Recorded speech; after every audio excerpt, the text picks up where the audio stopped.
14 फरवरी असम का डिब्रूगढ़ और भारत की सुरक्षा रणनीति में एक नया ऐतिहासिक दिन।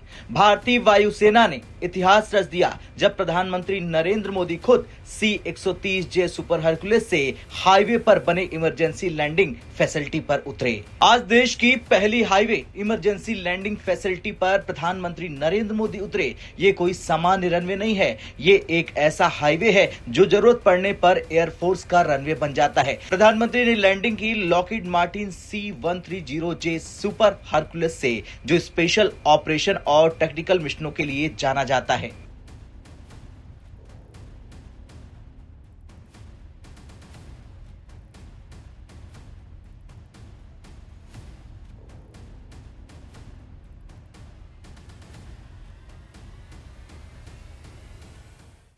चलिए अब जानते हैं ELF यानी कि इमरजेंसी लैंडिंग फैसिलिटी है क्या। सोचिए, जिस हाईवे पर रोज गाड़ियां दौड़ती है वहां कुछ मिनटों में एयरफोर्स का रनवे बन जाए। ELF एक ऐसा हाईवे स्ट्रिप होता है जिसे इस तरह डिजाइन किया जाता है, जरूरत पड़ने पर लड़ाकू विमान उतर सकें, ट्रांसपोर्ट एयरक्राफ्ट ऑपरेट कर सकें, हेलीकॉप्टर से कैजुअलिटी इवैक्यूएशन हो सके। अगर युद्ध में मुख्य एयरबेस को नुकसान हो जाए तो यही हाईवे बन जाएगा बैकअप एयरबेस।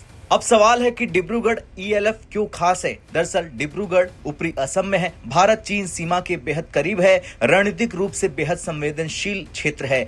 अब ये ELF पूर्वी सेक्टर में भारतीय वायुसेना की ऑपरेशनल गहराई बढ़ाता है। यह सुविधा दुश्मन के लिए टारगेटिंग मुश्किल बनाती है, एयरक्राफ्ट की सर्वाइवल कैपेबिलिटी बढ़ाती है, तेज तैनाती और रिस्पांस सुनिश्चित करती है। यह सिर्फ उद्घाटन नहीं था, यह पावर शो था वायुसेना का। चलिए अब जानते हैं किन विमानों ने PM मोदी के सामने लैंडिंग की। दरअसल Dassault Rafale, Sukhoi Su-30 MKI, Lockheed Martin C-130J super Hercules, HAL Dornier 228 और HAL ध्रुव। अब इंडियन एयरफोर्स ने touch and go, combat formation, landing और कैजुअलिटी इवैक्यूएशन ड्रिल, यानी ये सुविधा सिर्फ युद्ध नहीं, आपदा राहत में भी काम आएगी। अब प्रधानमंत्री मोदी का खुद इस ट्रिप पर उतरना एक बड़ा प्रतीक है। ये वही मॉडल है जैसा साल 2021 में उत्तर प्रदेश में हुआ था, जब उन्होंने सुल्तानपुर के हाईवे स्ट्रिप पर लैंडिंग की थी। लेकिन डिब्रूगढ़ का महत्व कहीं ज्यादा है क्योंकि ये पूर्वोत्तर के संवेदनशील मोर्चे पर है। अब ये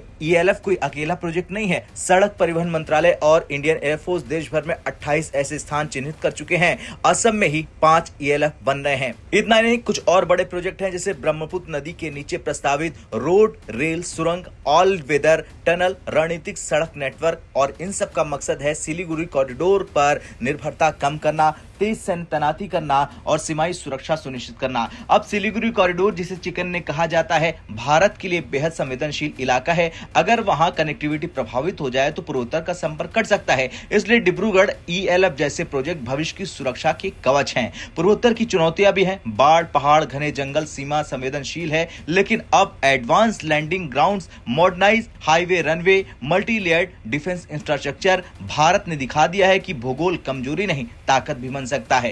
खैर, ये सिर्फ एक लैंडिंग नहीं थी, ये था ऑपरेशन डोमिनेंस का संदेश, दुश्मनों के लिए स्ट्रेटेजिक चेतावनी, पूर्वोत्तर के लिए नई सुरक्षा रीढ़। और डिब्रूगढ़ के मोरन बाईपास पर उतरा C-130J और दुनिया ने देखा भारत की तैयारी कितनी मजबूत है। खैर, जब हाईवे पर बन जाए रनवे और भूगोल बन जाए रणनीति, तब समझ लीजिए वायुसेना ने इतिहास रच दिया। अब अंत में आपसे सवाल, जिस तरह से वायुसेना ने इतिहास रच दिया है, उसे लेकर आपका क्या कुछ कहना है? कमेंट कर अपनी राय जरूर दें।